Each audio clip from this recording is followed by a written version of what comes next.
I again convey my sincere thanks to Professor Nirja for entrusting this very onerous responsibility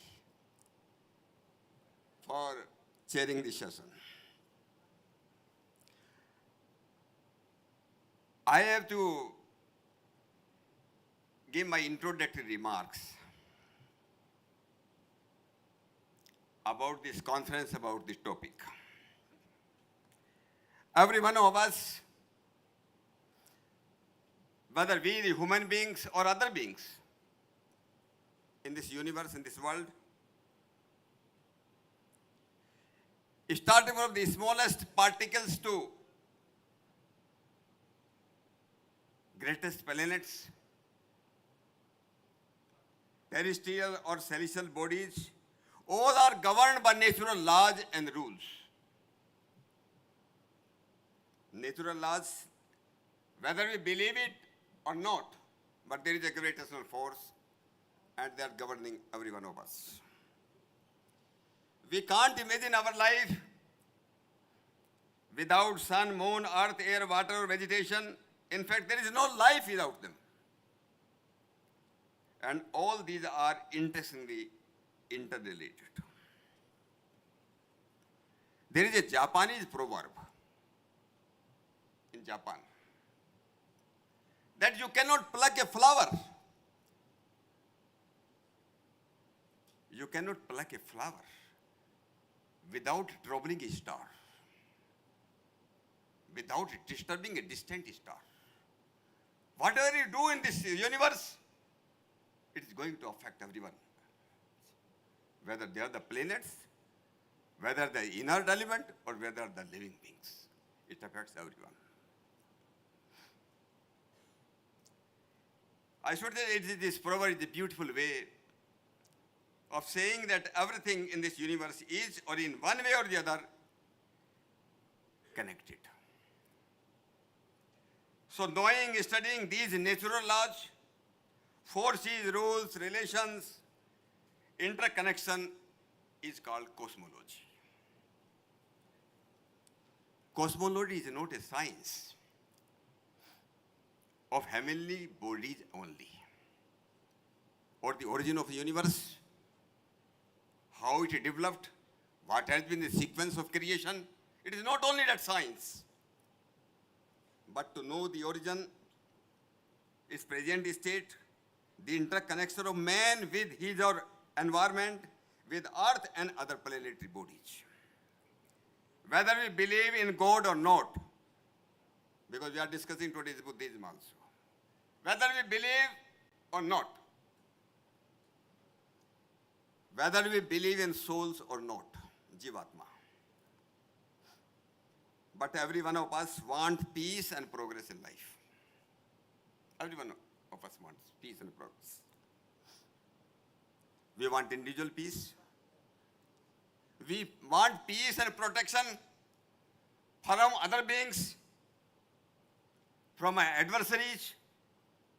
We want peace and protection from natural forces, earthquakes, cyclones, landslide or meteoric falls. That is why we are all concerned about the climate change today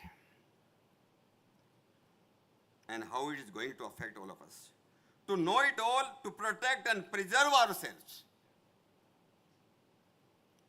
to have progress and peace in life, we require this study of cosmology. And that is why I would like to congratulate the organizers of this conference for selecting this theme, selecting this topic. We cannot have a better topic than cosmology. We can't have. I have one question, thought to ponder over. Let us compare ourselves with our forefathers. Were they better human beings? More virtuous, more healthy, more peaceful? If our answer is yes, then we need to study our dharma or dhamma traditions. Because dharma is meant for that. That is why I call, what is the dharma or this dhamma or dhamma, whatever you call it? In Vedic tradition, dharma is our duty to align ourselves, or to align our life with natural laws, biological laws of this universe, so that our physical progress, physical prosperity, and spiritual elevation are realized. Dharma does not mean the ritualistic life or ritualistic practices or the way of worship. It is something deeper, something different. Lord Krishna, while talking to Arjuna in Gita and talking about establishing dharma sanstapanaye, he does not speak about how to worship God, but the immortality of the souls and enhancing or elevating our Devi Sampada, divine wealth. He talks about moksha, the liberation of soul from the cycle of birth and death. The Buddhist Dhamma also reverberates or emphasizes the same. They also want the cessation from the cycle of birth and death, liberation from extreme sadness and sufferings. The Vedic or the Hindu cosmology talks about Vyakti, Samasti, Srashti, and Parameshti. Individual, society, Srashti, our environment, including everything, and Parameshti, the intelligent designer or the regulator or controller of this universe. It believes that there is a beginning of universe. There is a cause and effect in the environment. Buddhist cosmology, in many aspects, it may correlate with this. We call it Hindu or Vedic cosmology.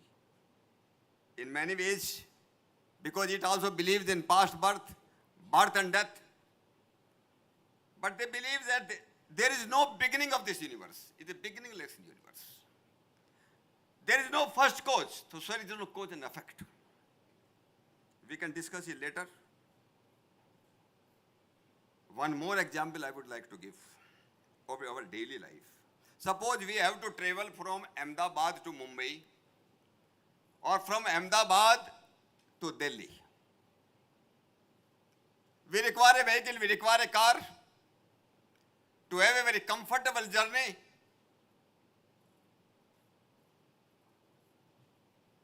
Very trouble-free journey. We must know about the make or the model of the car, whether it is AC, air-conditioned or not, what kind of driver we would like to have. We must follow the rules of the traffic rules. Same thing. Because this life, the human life, is also a voyage, is also a journey. It is a flow of life. If you want our life very comfortable, very progressive, very prosperous, very elevated, we must know about this world. What are the world which are governing it? What are those rules? Governing rules. The natural laws. And that is why, that is the important significance of this cosmology. I think with these words, I would end here, and I would like to make it ultimately one last point. There is a Sanskrit adage, Yatha Pinde Tatha Brahmande. As in the microcosm, says in the microcosm, as in the human body, same as in this universe. The laws which govern us govern this universe. All the subjects, physics, chemistry, geography, archaeology, everything, they are not beyond the domain of our cosmology. They are the part of the cosmology. For the sake of the study, for the sake of the teaching, we are demarcating some boundaries, but really it cannot be done. We all are part of the same cosmos. With these words, I end here, and I would request my distinguished speakers. The time is too short, because the last session, I think, it exceeded its time. So I have the instruction to finish the session by 7:30. So I would request that every member will have 10 minutes. 10 minutes time. You have to, whether you would like to read your paper, you would like to say the gist, because we have to keep around 10 minutes time for question and answers. With these words, it is my privilege to invite Dr. Supachai Veerapuchong, the Secretary General of the Bodh Gaya Vidyalaya, Thailand. It is your time. Please take the floor.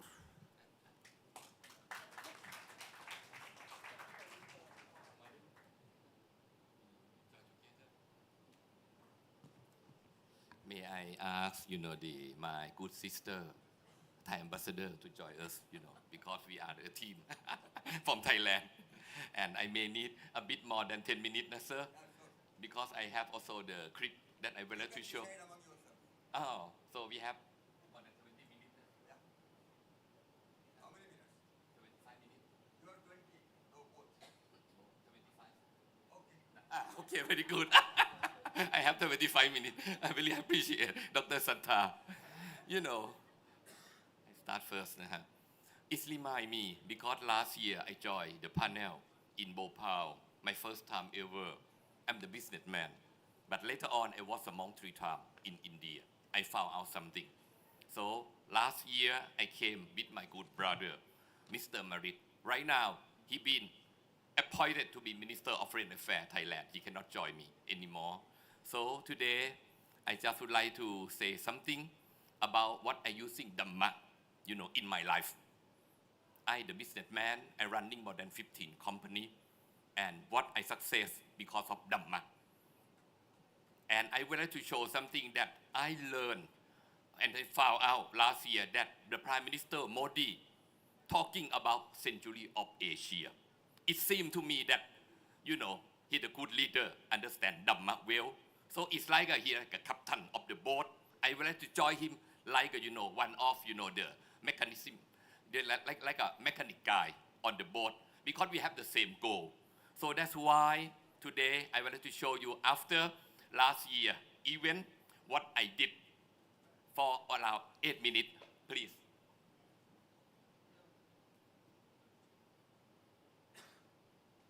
We initiate Dhamma Yatra 5 countries since 8 years ago, 2 times.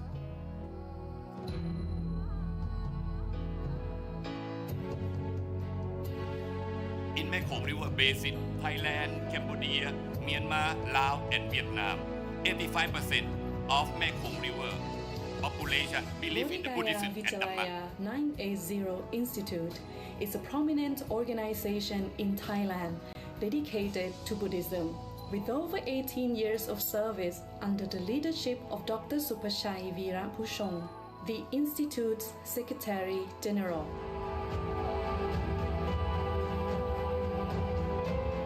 A remarkable historical milestone was achieved through the 5 Nations Dharma Yatra project, conducted twice in 2017 and 2019, which connected the countries of the Greater Mekong sub-region, Laos, Cambodia, Vietnam, Myanmar, and Thailand.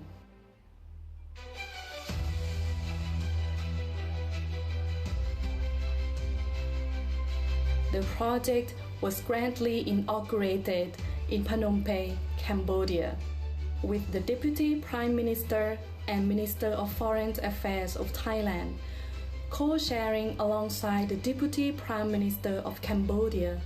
High-ranking leaders from all 5 countries took part in the opening ceremony, marking a significant milestone in strengthening relations through Buddhist principles.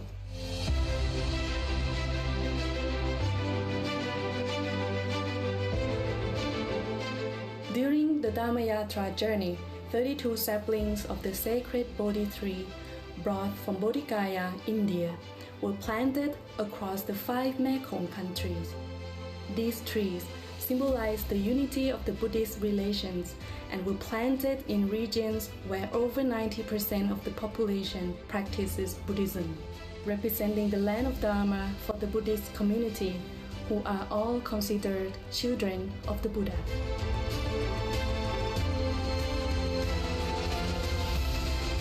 Leaders and monks from the 5 countries have consistently shown their commitment to supporting the 2 Dhamma Yatra projects. This demonstrates a strong unity of faith, clearly evident and undeniable.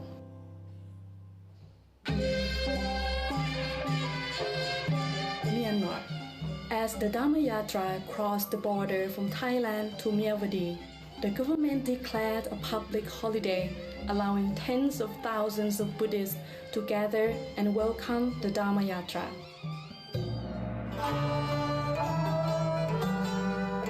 Vietnam. A grand welcome ceremony was held for the 5 Nations Dhamma Yatra, with provincial leaders from Kien Kien granting permission for monks to conduct alms gathering in the heart of Ha Tien City for the first time in the history.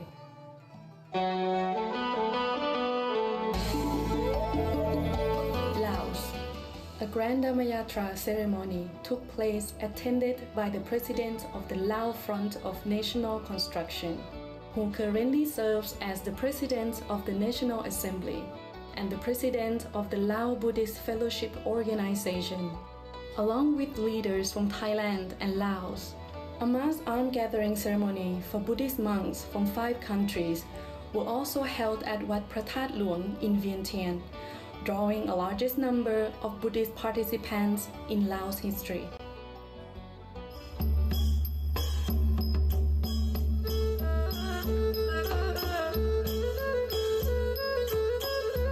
Cambodia.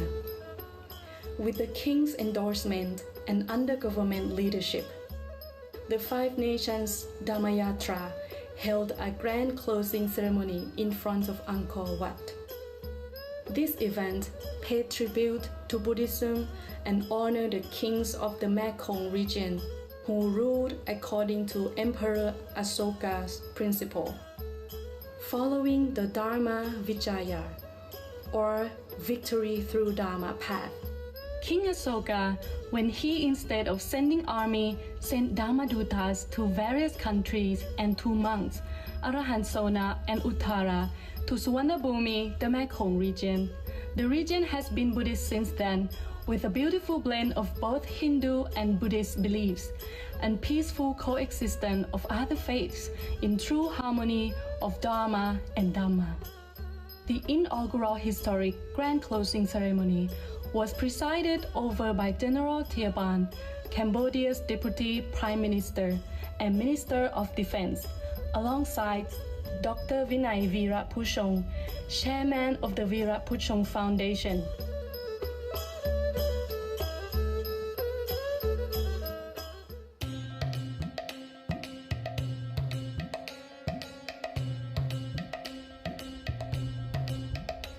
The success of the 5 Nations Dhamma Yatra projects has bolstered relations among the Mekong countries through Buddhist principles, inspiring ongoing effort by Dr. Supachai Viratpuchong, Secretary General of the Institute, and Mr. Marit Sengyempong, Deputy Secretary General. Their participation in the 7th International Dhamma Conference, Eastern Humanity for the New Era in Bhopal, India, exemplifies these continued endeavors.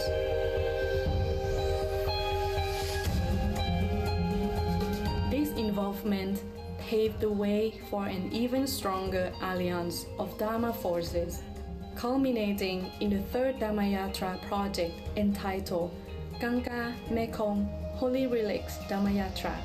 Sacred relics of the Buddha, along with those of the Arahanta, Sariputta, and Moggallana, were brought from India and temporarily enshrined in Thailand, from February 22nd to March 19, 2024 for 22 days.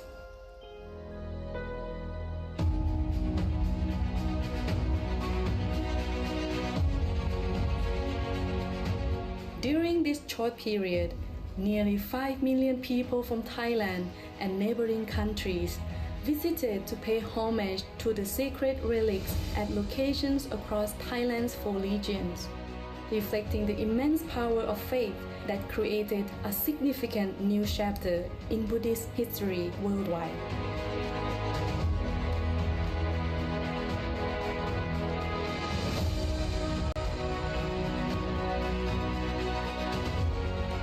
The success of the third Dhammayatra has elevated relations between India and Thailand and extended to the Mekong region countries.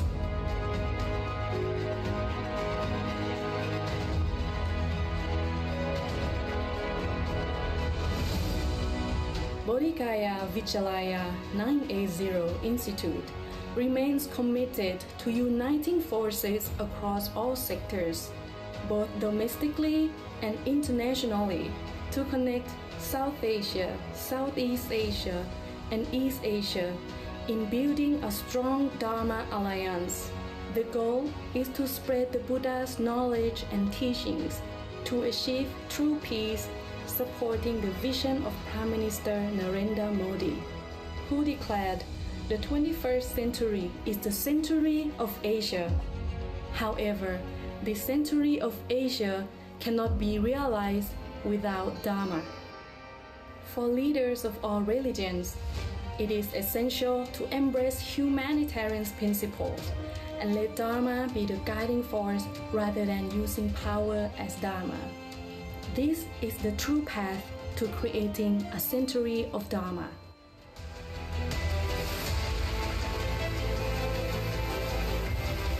This is the mission of the Institute, an organization dedicated to fostering Buddhist relations for the peace of humanity.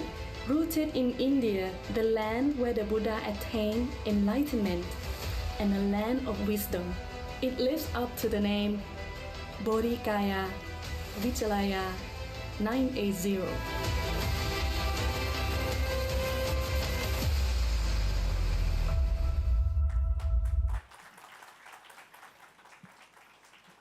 Actually, all those events, especially the third Dhammayatra, it happened because of this panel, Dhamma and Dhamma in Bhopal. That's why I commit, on those sessions that I will do something to follow the dream of Prime Minister Modi to create Century of Asia by Dhamma and Dhamma. And it's happened now. So I would like to prove that we can make it if everyone here is all the scholar, is all the very high ranking, that understand Dhamma well and deliver yourself. It's like we lit the candle and continue lit the candle to have the lighten all over our university. Let's say start from Gujarat by Professor Gupta and keep continue to the whole country and continue to another country. Whatever religious, whatever nationality, it doesn't matter. Because Dhamma is in every mankind, deep inside. We know well, that's why we born to be human being, not animal. But today, it seems like we are even worse than animal. I understand well that because of the world of greed, anger, hate, love, and the bias, always with us. So that's why we need to create sati. That means mindfulness. The Lord Buddha talking about mindfulness, that means sati. If you have sati, that means focusing, you will have the wisdom. And the wisdom in yourself, will helping you to success. This is what I believe. And I'm using Dhamma in my life. I'm running 15 companies. I have more than 5,000 people working with me. I own many hotels, Sofitel. And my Sofitel is in the world ranking, Condé Nast magazine, Travel and Leisure magazine. That means I did prove that if you use Dhamma, your organization, your business, your family will be success and sustainable. The world today is talking about sustainable, but it cannot sustain at all if you don't have Dhamma in your mind. That means you need to put the first bottom of your shirt to be right. So at the end, I would like to say that I learned a lot from this great land. I was a monk here 2 times, short period, practice meditation. Like you, like my guru, Longpo Upatisatero, that always support me from Mahapothi Society. He is the one who approved, you know, the lyric of Arahantat, Sariputta, Mokkhalana from Sanji, you know, to out of the country, first time ever after 72 years. And it proved that we have almost 5 million Thai people pay homage and pay the respect. One day we have up to 450,000 people in Ubon Ratchathani. You imagine in those monasteries, the space is only 6,000 square meters. Very small monastery, but it almost 500,000 Thai people queuing for 5 hours just to pass the lyric only 5 seconds. This is the faith and the belief that coming from India, this great land. And you know that more than 10 countries in the Far East, you know, believe in the Buddha by, you know, the great King Asoka. King Asok is very great general. You know, they have the big armed force, but he sent only 2 Pathamatut, Sona Uttara, since 2,300 years ago. And even now, after 2,300 years ago, all the belief, all the Dhamma, and all the Buddhism still there. You see, if you're sending, you know, the armed force like a few hundred years ago, you know, colonization, you cannot conquer the people hard at all. So that's why I would like to ask you all now that the world becomes so serious. So we need to do serious things. We're talking about Dhamma and Dhamma, that we already have the roadmap. But how can we walk, you know, follow those roadmap and develop yourself? You see, to understand well what you hear, what you see, what you smell, what you eat, that means Ayatana 5 I learned from India. And control it, emotion, everything you come and gone. Your body, you're gonna die. I'm billionaire, I have $1 billion. I die tomorrow, I cannot bring anything at all. You know what I mean? I come alone, I will go back alone. Not the world of the material, but for us, we need to cross over the world of the material to the world of spiritual, because we believe that, I don't know about the cosmology at all. I'm bad boy. I'm not the good student, professor. I finished the school with grade only 2.02. This is me. But now I learn from my life, and I learned a lot, you know, from the guru in India, especially under the Bodhi tree. You see, I practice meditation, and I found out the miracle of, you know, the secret of this, you know, the universe or cosmic. I feel like that, and I believe that even the alien in another world, in another planet, they all have Dhamma in their heart. Without Dhamma, I don't think that they can have, you know, the technology to coming here. And in the text and the script of the Buddhism, we do have that one. So please allow me to say that, believe that we can make it. We can make century of Asia. We can make Dhamma century altogether. Thailand, Cambodia, Vietnam, Laos, Myanmar, 80-90% is Buddhism. China, I've been there many times, and I do believe that many 100 million people in China believe in the Buddhism since 2,300 years ago, until so many dynasty, until Tang dynasty. You see, Patang Sangjang, coming from India, Xi'an to Nalanda, sir, and spent 19 years to bring back Thai Patika. Even now, there are so many Chinese belief. Japan, Korea, Taiwan also believe in the Buddhism and Dhamma. So we still have hope for the world, for our next generation to live peacefully together. And even Christian, you know, Muslim, whatever religious, we can live peacefully together. Thank you very much. Thank you. Sorry. Thank you, Dr. Subhajai. She will compensate the timing. I hope so. I now request Ms. Pattarat Hongong, our ambassador of Thailand to India. Madam, your time, I think you have to 10 you minutes. have to take care. Okay. 7 minutes. Good afternoon, everyone. Good afternoon, chairs, and also the distinguished panelists and all the participants. Of course, I have 10 minutes. And of course, I'm not the millionaire. but I'm just a diplomat, and I'm the Buddhist. So what I'm speaking today is just to add on top of what Dr. Subhashai has mentioned in the presentation. As a diplomat, I see the cosmology as a kind of universe, a universe that you have the job to explore, and also a universe that you have a job to interconnect all the stars in this and in this orbit. So for me, when we talk about Dhamma, it's a kind of the journey, a journeys of the Dhamma that start from the birthplace in India and to other regions. So my point that I'd like to add on top of what Dr. Subhashai has mentioned and from the presentations is that we have 6 altogether of them that we have learned from the birthplace of India through the relations between Thailand and India, and how can we work together to extend, to explore, and bring the Dhamma to interconnect with other parts of the world. First point, we have seen that we start the exposition between Thailand and India of the Holy Leagues of Buddha. So that's proof that the bilateral relations between India and Thailand is age-old, and is the age-old ties that based on the deep root of the religious linkages. So we are very close friends.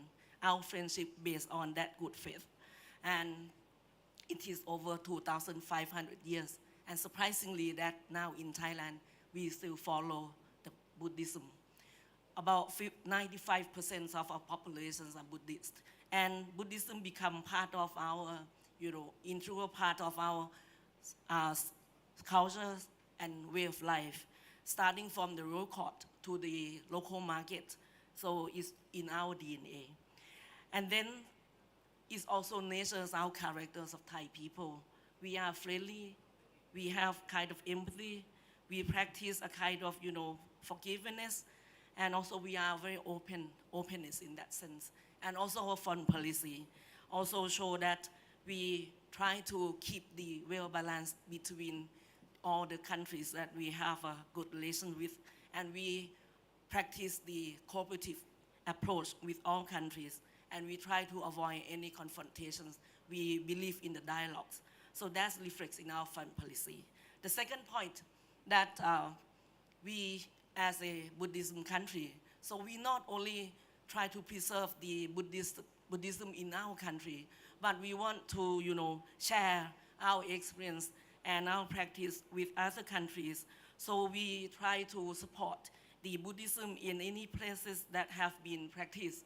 So for example, in India, the Royal Thai Embassy, we also, part of my job is to support the activities that, started or organized by the temples in India.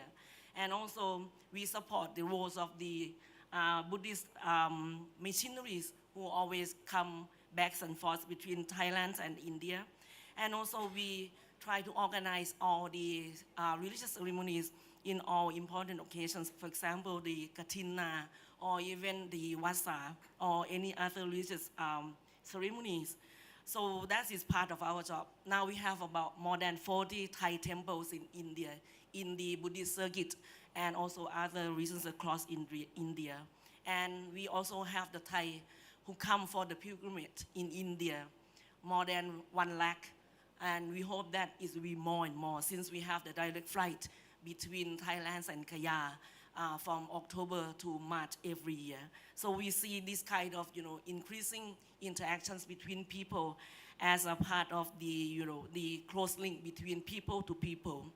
And also, apart from the government role, we also have the, private entity like the Bodhikaya Vichalai 980 Institute that also initiated the project that you have seen in the presentation, what we call Dhamma Yatra 5 Nations, right?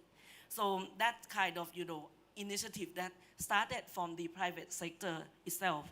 And they are also part of the successful expositions of the lyrics of Buddhas in Thailand last year that we call the Dhamma Yatra Gangas to Mekong. So this show that apart from inside Thailand, our country try to promote what we call Dhamma diplomacy.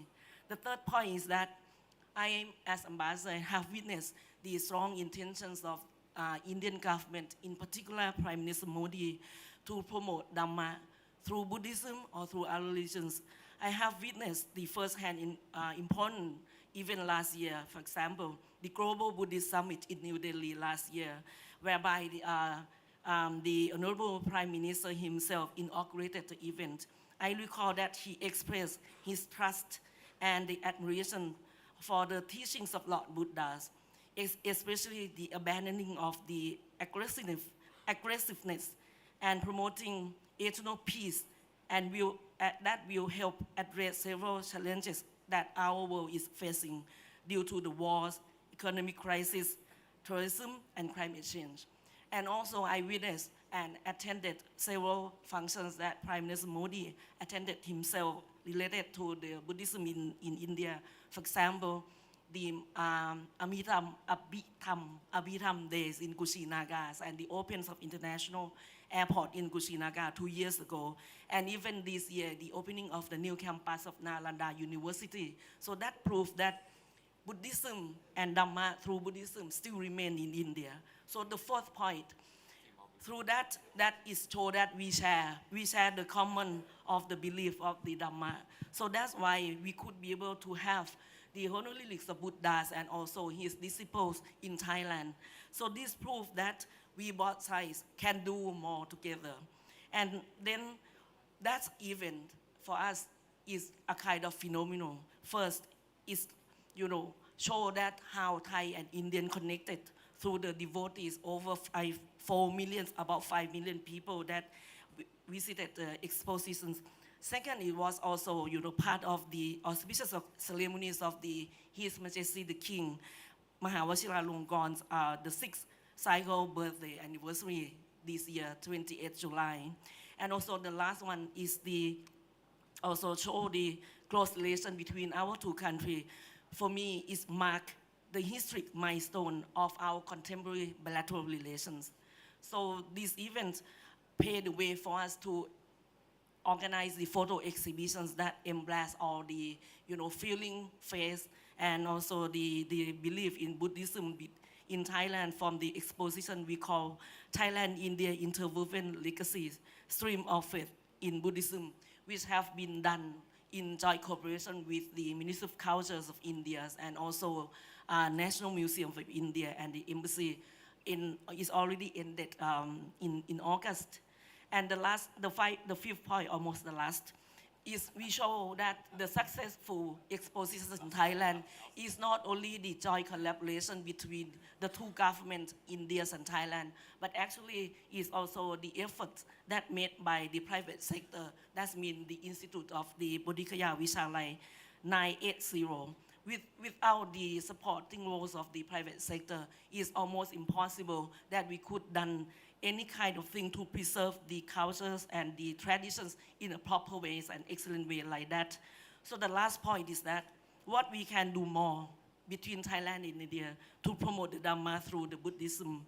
So I think that since we share the common belief and trust in Dhamma, so Thailand stands ready and firmly to work together with India.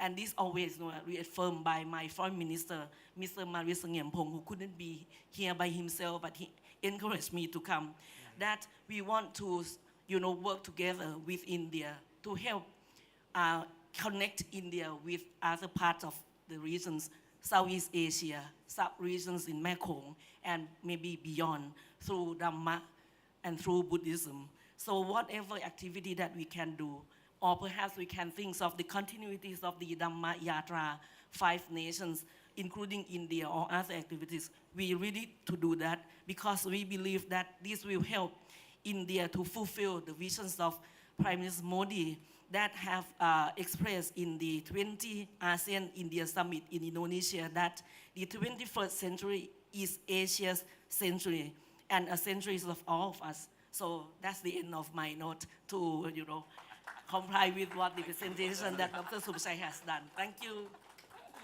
Thank you, Her Excellency, Ms. Pratanath Hontong. I'd like to thank Charles. Now- You fly directly from Nepal to support me. Thanks again. Sorry. I would now request Thank you. Dr. Ajit Nandumarai Ravi, former scientist, ISRO, and author. 10 minutes time, please.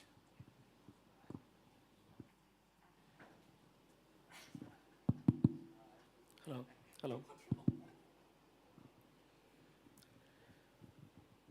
Respected chair, respected dignitaries in the stage, and all the dignitaries who are in the audience. So I'm very grateful for India Foundation for this, inviting me into this auspicious occasion. And I'm here trying to make a journey into the cosmology,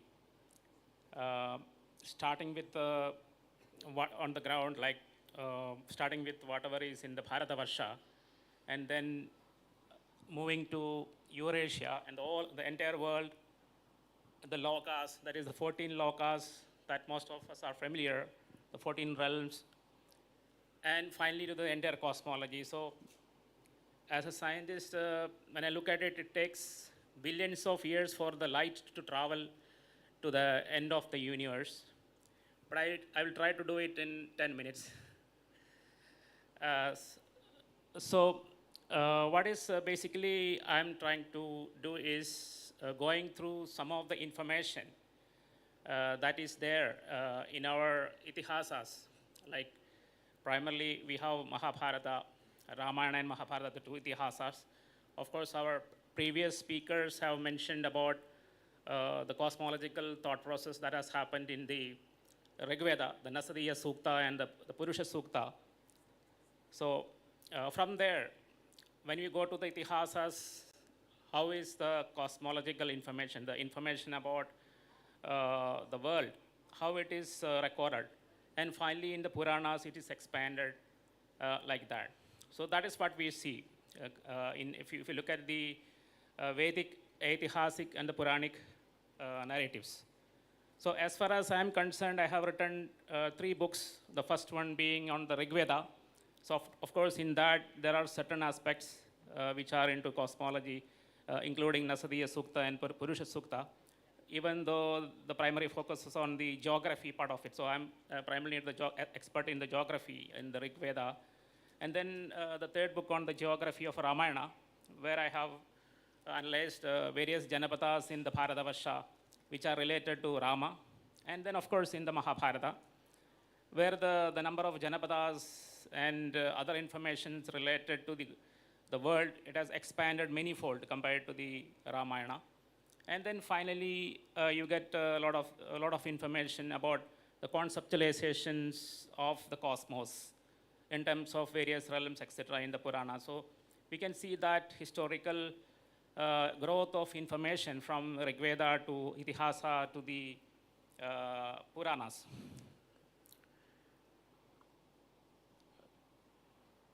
Yeah, so what I'm trying to do in the 10 minutes is within few slides, I'm trying to expand from the basic geography. So basically the cosmology starts with the basic understanding of your neighborhood. So of course, I have in my first book that is on the reverse of Rigveda, I have examined how the Bharatas, one of the prominent dynasties which have become the patrons of the Rigvedic poets, and they composed and they start with the banks of Saraswati in what is today Haryana. And how they expanded to the entire first half of the Bharatavarsha, the northern half of the Bharatavarsha up to Narmada. And finally, in the Ramayana, you see the more and more new places getting expanded into the places beyond that Rigvedic region, the regions mentioned in the Rigveda.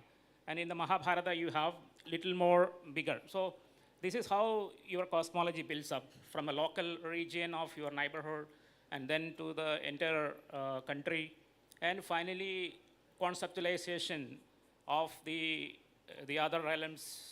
And then you lead to the cosmology. So that we can clearly see that kind of a process in it. So whatever I'm here is like I have put around a quarter century, around 25 years of research into the mapping of Bharatavarsha. And what I could achieve is around 540 Janapadas of Bharatavarsha, compared to 16 Janapadas we are taught in schools. There are 540 Janapadas. And there are more than 100 cities in Bharatavarsha, and around 230 rivers, including their names and sub-tributaries, everything. More than 100 mountains and mountain peaks, rivers, lakes, and around 20 named forests, including Dvaita Kameka Vanas, Dandakaranya, and similarly there are 20 forests in Bharatavarsha. There are 59 regions, like Marubhumi, that is Thar Desert.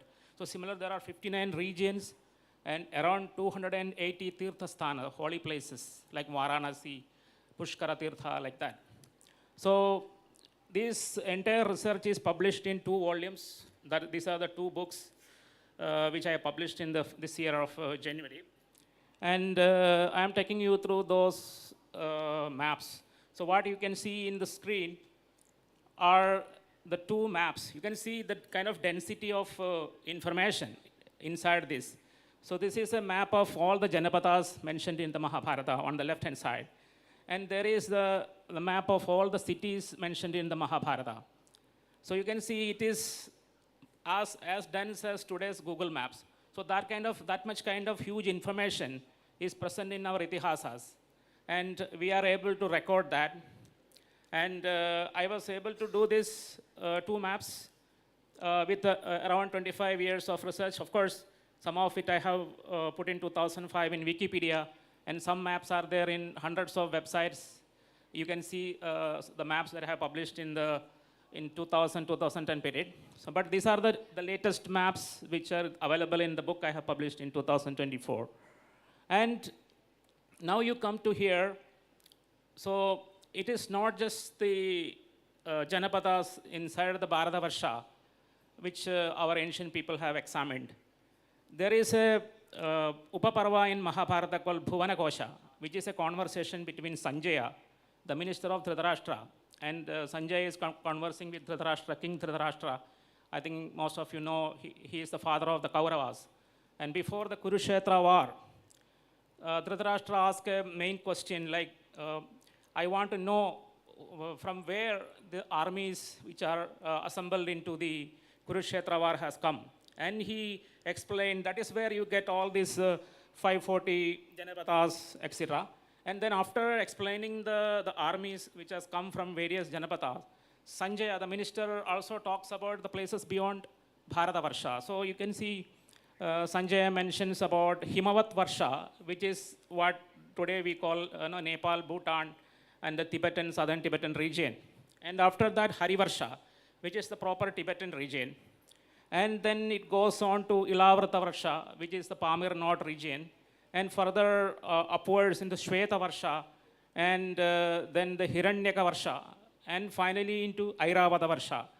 And I'm understanding, I could understand it, that they are speaking about the Eurasia, because it says the southern Varsha, Bharata Varsha, is a bow-shaped, that is like curved-shaped Varsha, which you can see on the right-hand side. Bharata Varsha is in curved-shaped. The peninsular India is what they are talking about. And the northernmost Varsha, the Airavata Varsha, is also curved-shaped. It's a bow-shaped Varsha, which you can see in a modern map. That is, Sanjay is talking about Siberia. That is the northern seashore of Asia.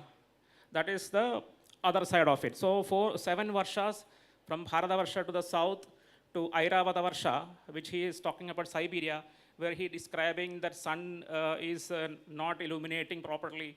It is always winter. It's very cold. So every description is talking about very cold and less illuminated northern polar regions. So that is very clearly the Siberian. And after that, it is ocean, Northern Ocean. That is the Arctic Ocean. So it's from where Sanjay got this kind of information. So it means that there was an ancient knowledge which is not yet acknowledged today, because most of the time we consider the Western part as the greatest explorers of all over the world. But it means that during the period of Kurukshetra war, or maybe a subsequent period after that, because we cannot 100% claim that, because the Mahabharata has evolved through Mauryan, Sunga, and Gupta period. But at least it's still ancient. So during these evolutionary stages of the Mahabharata, the information about the entire Eurasia has been captured and got recorded into the Mahabharata. So that is how the baby steps towards cosmology has been in our ancient scriptures.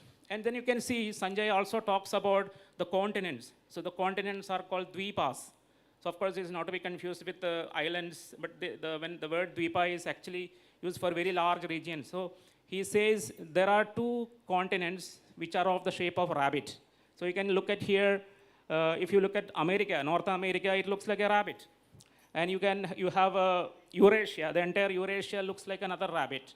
So Sanjay says there are two continents which are rabbit-shaped, and there are two continents which are tree-shaped. That is, you can see South America and Africa.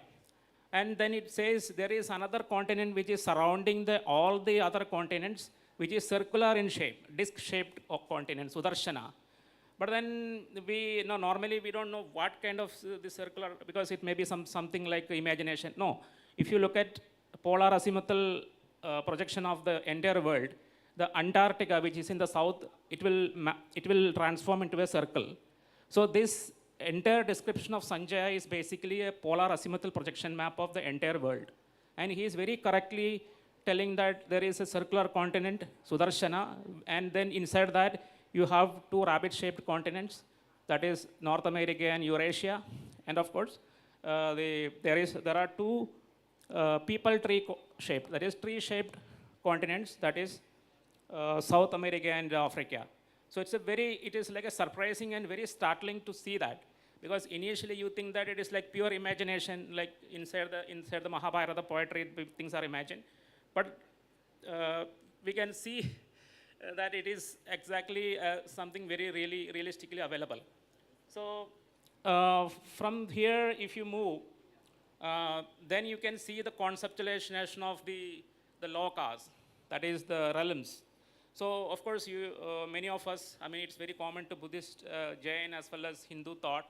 There are 14 lokas or 14 realms. So there are various interpretations of the lokas, because these terms are always reused in various contexts. For example, Rasatala is a kind of a terminology that we use in the Puranas. But some of you might be knowing there is a river named Rasa in the Rig Veda. And that river Rasa is a boundary river, and it is a Sindhu river that is being mentioned as Rasa. So in a different context, the Rasatala could mean all the neighborhood of the Rasa river, that is a Sindhu river. And the Rasatala could mean somewhere the region in Pakistan where the Indus river is flowing. But same Rasatala concept is also used in a different conceptualization, like in the cosmological conceptualization. You get, they are like realms which are subterranean, like below the earth, and there are 7 realms which are above the surface of the earth. So this is a kind of a mapping. Of course, the mapping part is not explicitly mentioned in our itihasas or in the Puranas, but when you look at it from the point of view of current understanding, it makes sense. Like Bhuloka, whenever it is discussed, is the surface of earth, and the Bhuvar Loka, which is the like in our space scientists like us, we will tell it as a terrestrial neighborhood. So that is the Bhuvarloka, Earth spatial neighborhood. And then you have Swarloka, it is a direct translation. Swarloka, Swar means sun. So Swarloka is basically solar system. It's a direct translation. It's nothing like we are trying to guess or anything. Thank you, Dr. Ravi. Actual meaning, yeah. Yeah, yes. We can continue the discussion during dinner time. Yeah. How much time I'm left? Already exceeded. Oh, okay. I'll just try to wind up.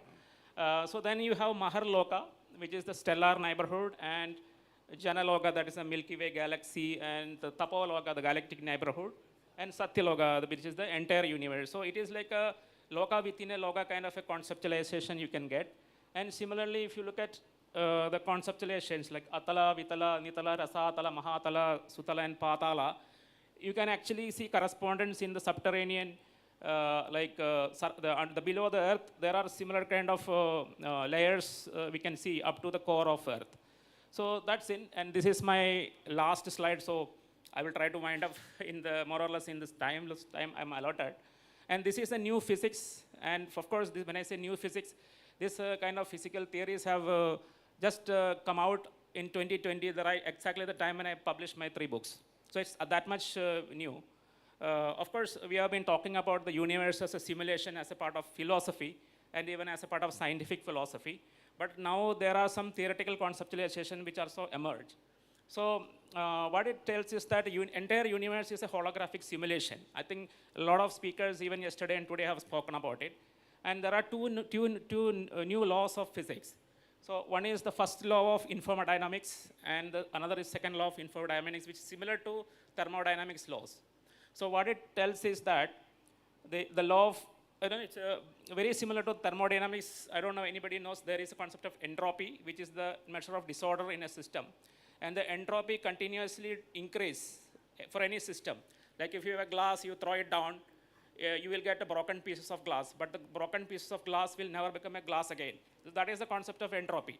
But what we observe is in the information systems, the law is upside down. The entropy in an information system either maintain its steady state or it will decrease. That is, any knowledge system will continue to have same entropy or it will continually decrease the entropy, which means it become more orderly and perfect. That is why your genetical code that is continuously preserved, and there is a new concept of genetics which says random mutation didn't produce organisms. Like evolution is not because of random mutations, but it is because of the preservation of information. It's a law of informatics that is allowing the being to evolve. So that leads to consciousness, basically. And then you have the concept of symmetry. Everywhere you see symmetry in the physical laws, there are a lot of symmetry. But actually, there is no need that this much amount of symmetry there in the universe. So this is also another reason why this particular hidden law, which has been unearthed in the later than 2020 that we get. And this will, the biggest significance of this is that this particular, second law of infodynamics, what it predicts is that there will be a lot of predictable patterns in the universe. When I say predictable patterns, then you can actually predict the future by looking at the predictable patterns. And you can have a glimpse of the future. So now you have Jyotisha. And a lot of time the science, many scientists have dismissed Jyotisha as pseudoscience, but now you cannot, because it may be tapping onto predictable systems. So that is one, then palmistry, etc. And again, this is the correct reason. Like as I said, evolution is also because of this information dynamics second law.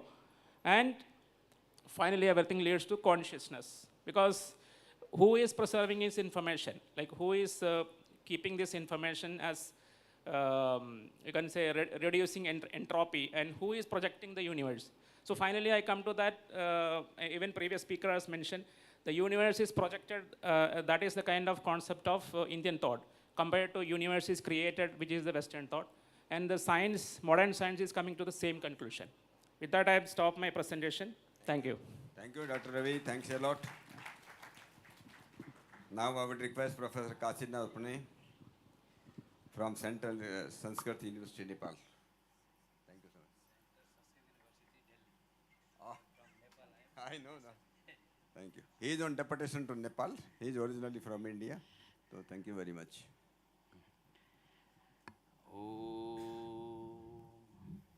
वंशी विभूषितकरान्नवनीरदाभात् पीताम्बरादरुणबिम्बफलाधरोष्ठात् पूर्णेन्दुसुन्दरमुखात् अरविन्दनेत्रात् कृष्णात् परं किमपि तत्त्वमहं न जाने कृष्णात् परं किमपि तत्त्वमहं न जाने. Respected chair and great scholar in the dais and in this great hall, great scholars, vice chancellors, and bhikkhus, bhikkhunis, and all reverend, I salute all of you. In time, I conclude. In 9 minutes. Thank you so much. Thank you so much. Yeah. You will have the time to answer some questions.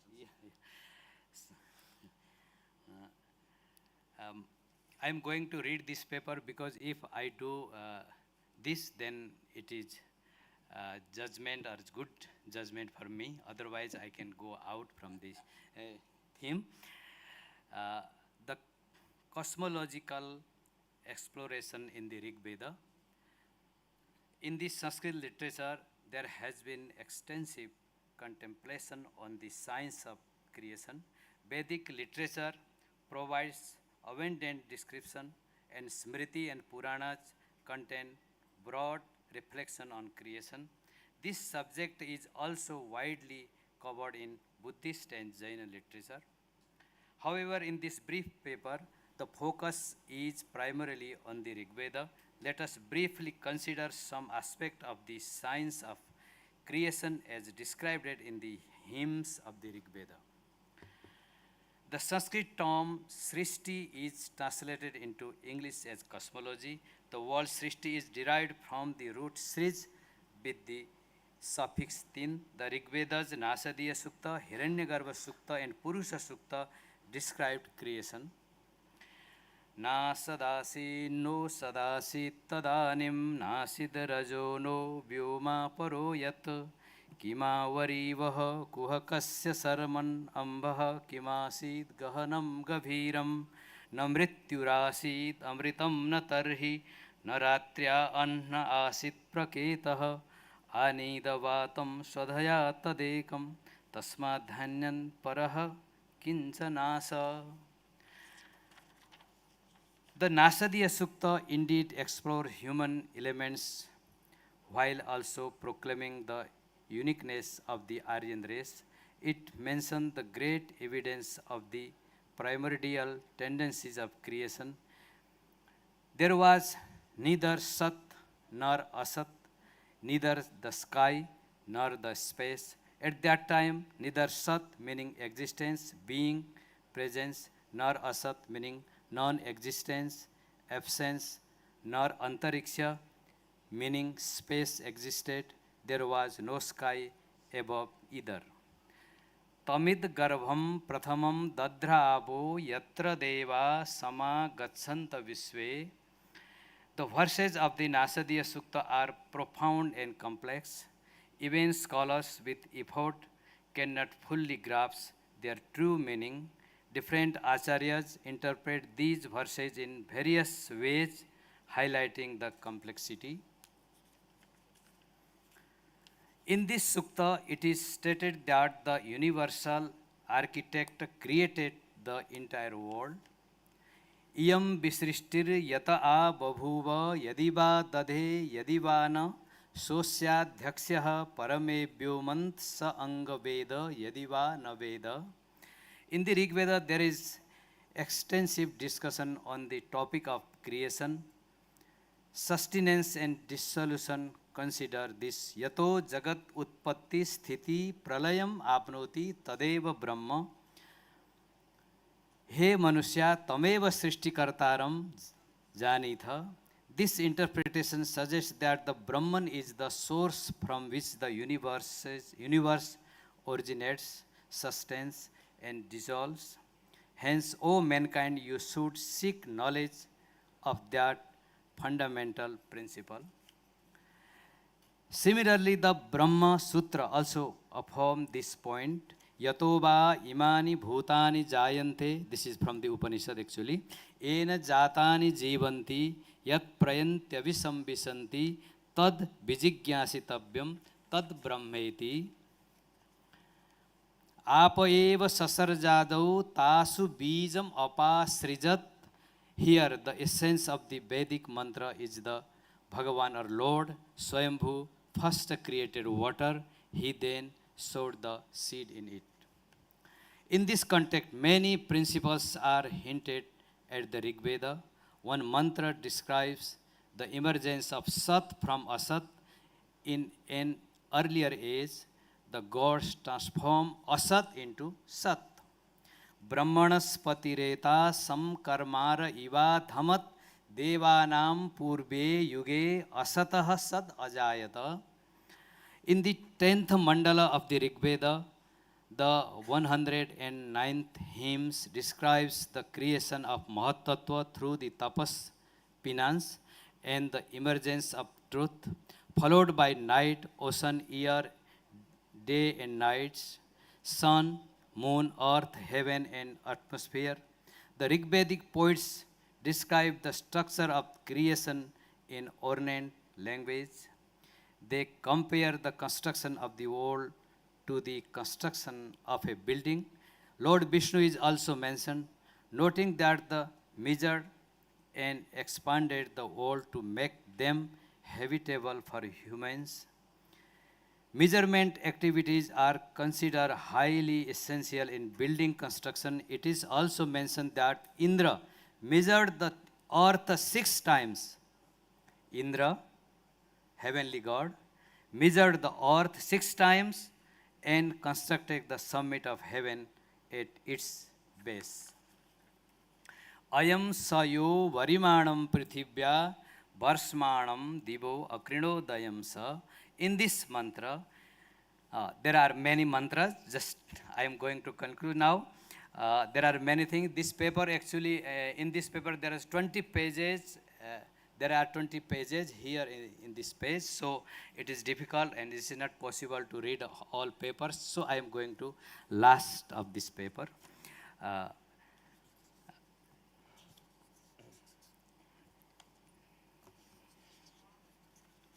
Yes. The Rig Veda's Purusha Sukta. There are 3 suktas. One is the Hiranyagarbha Sukta, Purusha Sukta, and Nasadiya Sukta.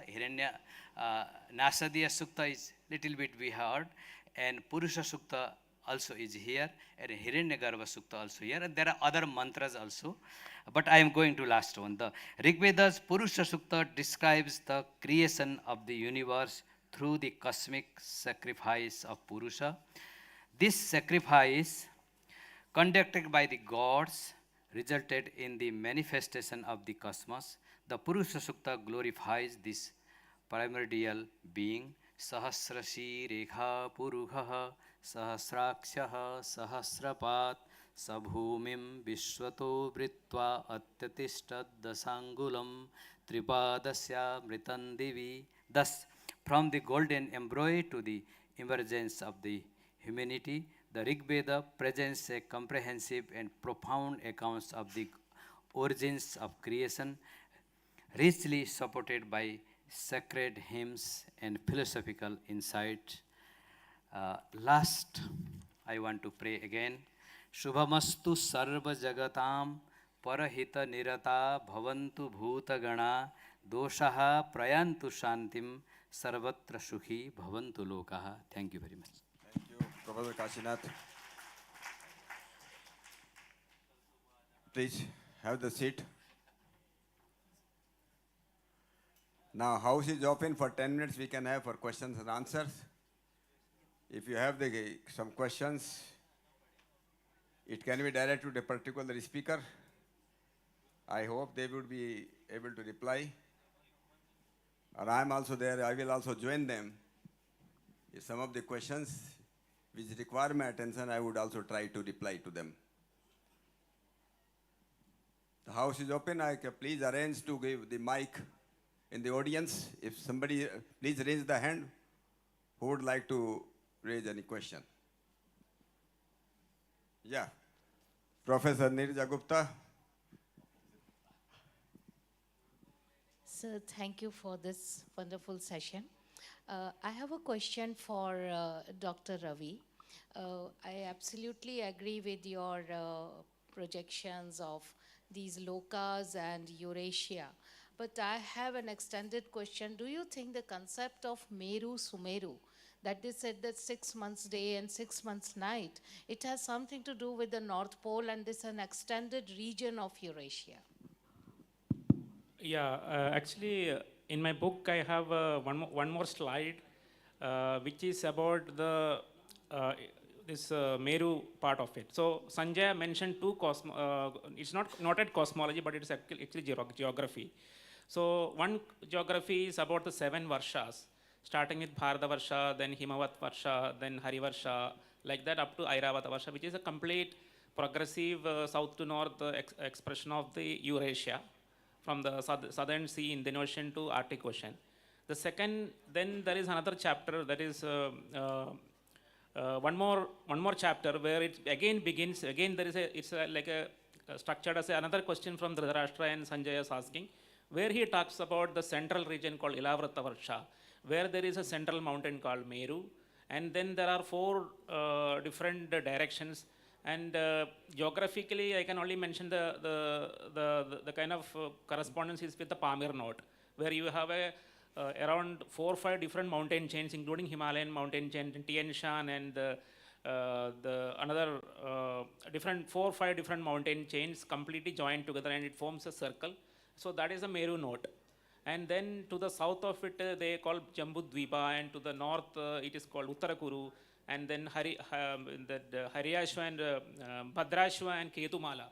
To the western side, that is, it will be something like Uzbekistan and the Stan nations. That is called this Bhadrashwa, and then the right hand side, that is to the eastern side, that is the there is a desert region, Xinjiang region, that is called Bhadrashva. So that kind of different kind of a geographical configuration, again second he is mentioned.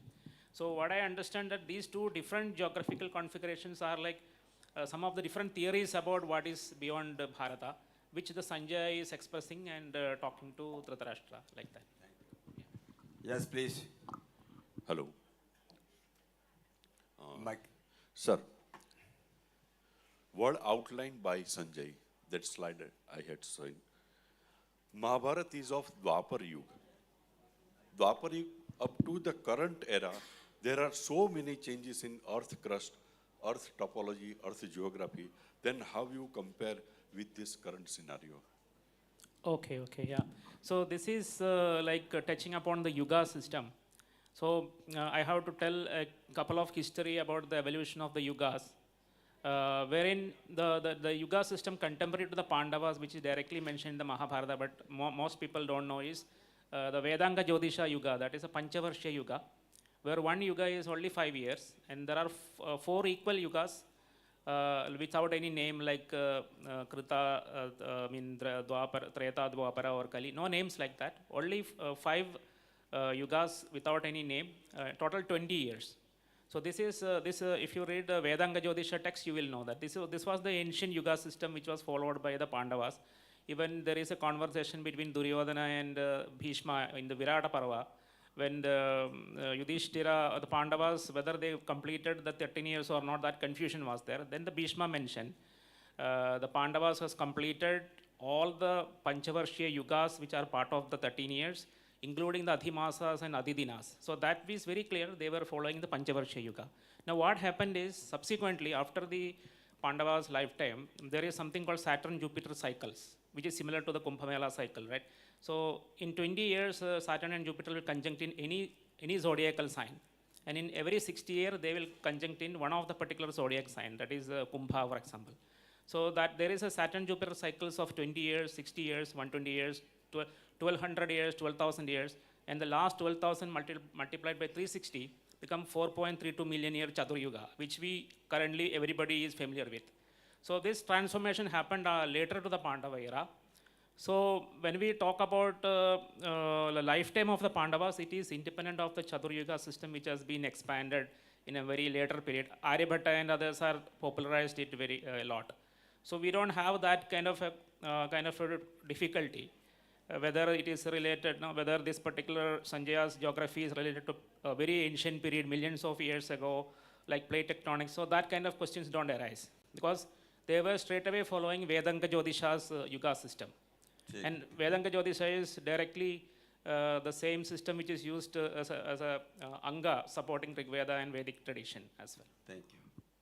Yeah, please. So, Dr. Ravi, actually, I wanted to ask you, because I have studied this Bhugola Varnanam in Bhagavatam. This is latest reference that is available in Puranas and Panchavaskanda Bhugola. And again, this Mahabharata description.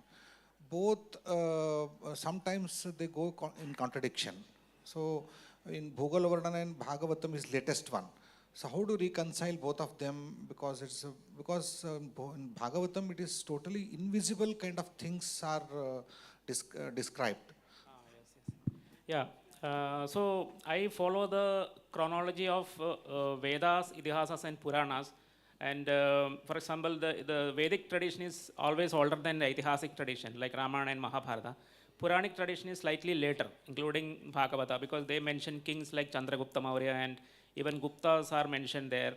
no, the Nanda, Mahabhatma Nanda, Gupta, this Chandragupta Maurya, Sungas, and then Kannuas, Shatavahanas are mentioned and Guptas are mentioned. So that means they have a longer period of evolution.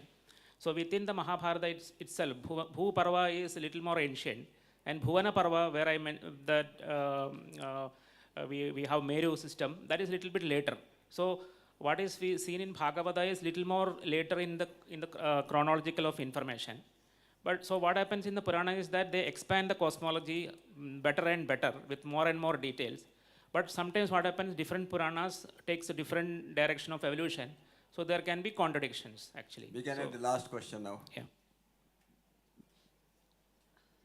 Yeah, my question is to the ambassador of Thailand. That can you talk about some specific observation or initiatives how Dharma and Dhamma are helping and shaping the spiritual diplomacy and soft power between India and Thailand?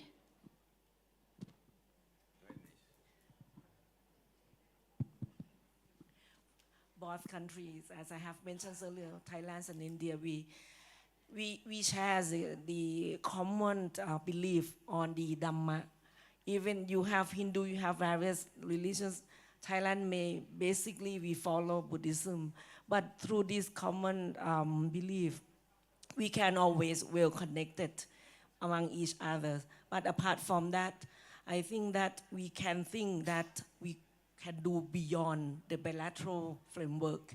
So mean we can extend our efforts to share with other countries in the regions.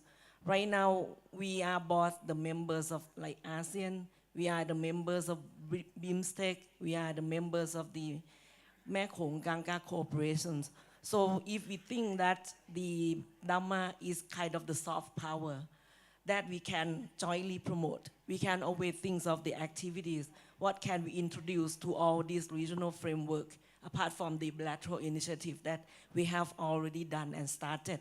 So that's kind of my idea that, Dhamma is a, universal values. It's not only India, it's not only Thailand, it's not only Buddhism, not only Hinduism or other, but actually universal value that help bring peace and prosperity to the countries, to the regions, and to the world. And of course, it helps us to, understand the sufficiency and how to live with the nature. That's helped to reduce a lot of, common challenges like the climate change, or even to reduce the poverty and manage other many, development issues that we have faced right now. And it can be the means that we can achieve the UN SDG on the development goals. So this kind of, I think that is one of the soft power that we can look together. Thank you. Thank you very much, and I'm really grateful to all my very distinguished panelists and speakers. And to sum up the things, because I will just take 2 minutes time, not much. Please.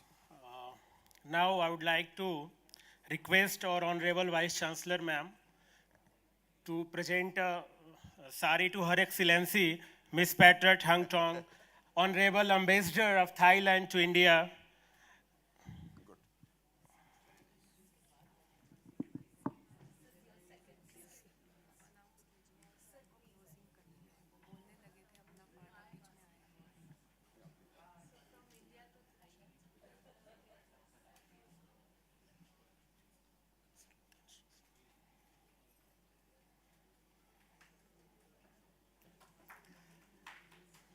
So now, Honorable Chair Sir will give his closing remarks. So now, please, sir, continue.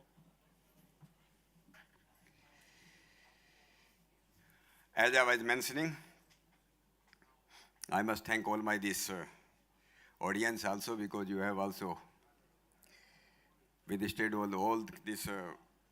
I know that all our speakers, there's so much to share with you, but it is the constant of time, and I'm sorry, I regret that I have to intervene because of the time constant.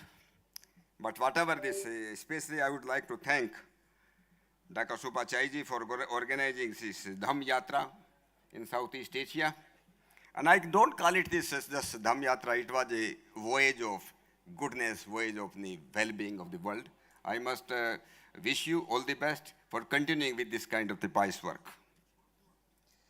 And I agree with you that the 21st century is of Asia to be led by India, to be led by Bharat. This will be the 21st century of Bharat, 21st century of the real, we should call it, the real knowledge, or we call it this Indian knowledge system, whether we call it Indian knowledge system or Vedic knowledge system, I'm sure the 21st century will be of that Vedic wisdom. I would really grateful to Her Excellency, Ms. Hontong, for also discussing about this. I think she rightly, the lady asked this question about this soft power or this spiritual diplomacy. Ultimately, we all have to come to that point. Dr. Ravi, I must congratulate you. You have done such a hard work in bringing this cosmology alive. I would only want to say one thing. See, the seeds, any kind of the seeds of any grain, seeds of wheat, seeds of gram, seeds of vegetable, seeds of cotton, no man can claim to have invented them. And nobody can invent them. Nobody can invent them. Nobody can have the discovery of any seed. This world is very organized. As I mentioned in my introductory remark, Yatha Pindi Tatha Brahmande, as in this human body, same in this universe. This human body is so much organized that you cannot put a question that one eye instead of two eyes or one more eye should be at the back of the head. Or instead of 5 fingers, you can have 4 fingers or 5 fingers. Everything is so scientific. Very organized, very scientific, very beautiful. This world is very beautiful. At the same time, the world is very purposeful. Nothing is useless. If you find anything in this world which you think or anybody think that is useless, that is our ignorance. Nothing is useless in this world. As I mentioned, when this world was created, universe came into being, nobody can create, nobody can invent any seed. So nobody can invent the seed of knowledge. Nobody can invent the seed of knowledge. Our teachers taught us ABCD. His teacher taught him the ABCD. But who was the first teacher? Who was the first teacher? Who was the first teacher to the first generation of human being? We have to ponder over this fundamental question. Or this fundamental question is a part of the cosmology. That is why we say that Vedas are the source of all the fundamental knowledge. Jnana Bij. All these true sciences, they are the source of all the true knowledge. They don't belong to India. If somebody claims that Vedas belong to India, nowhere it is mentioned. I would like to request my friend Dr. Ravi, Rig Veda does not mention any history. Does not mention history. If any scholar believes that the Vedas have the history, if not today, tomorrow, 10 years after, 20 years after, they will realize because the Vedas never created. They are realized their divine knowledge. If it is a divine knowledge, it cannot have any history. Mahabharata has history, Purana has history, Ramayana has history, but cosmology is there. Professor Kasinath was telling. Still, so many books have written about the Nasadiya Sukta and Prus Sukta. But we are not able to find out the real truth behind it. It is so difficult. And I would exhort all the scholars, We must join heads together, minds together, scientists, Sanskrit, grammarian, everybody, there must be a team who can decipher the secrets of this universe, how the universe was created. There are so many things to share, but I wanted that I must tell, whether it is Rig Veda, whether it is Mahabharata, whether it is Puran, whether Raman, whether our Brahman, Kshetriya Brahman, it is the science of creation. Science of creation. I think the world was created, we will call it, Rishi call it speech. Para speech, para. It is very difficult to decipher, to explain and elucidate on these points. How para rasmi, it started at the beginning of the universe. Para pashyanti madhyama to bakri. The subject is very serious. This topic requires a lot of time to discuss or to understand. It's difficult to understand. And the cosmology is such a subject. But as I mentioned, if you want to be happy and progressive, if you want to have physical prosperity and spiritual elevation, we must know this cosmology. With these words, I again congratulate all my distinguished speakers, and I would like to congratulate and thank this beautiful audience here. With these words, I declare that this session is getting ended here. Thank you very much.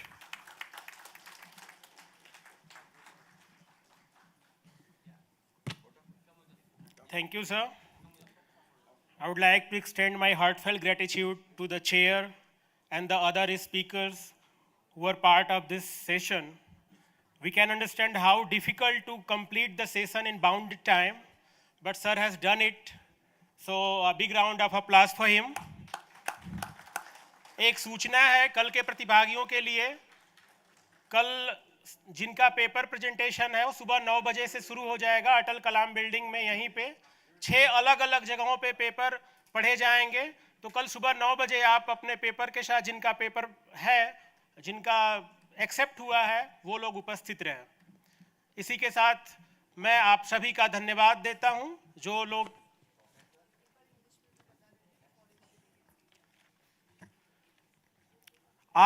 all those delegates who have to present their papers, they have to present tomorrow at 9 a.m. in this building. So all are you requested who have to present the paper, please present tomorrow at 9 a.m. in Atal Kalam building.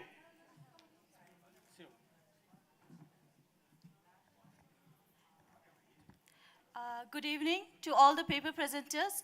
We have a short announcement that to all the paper presenters, your travel reimbursement will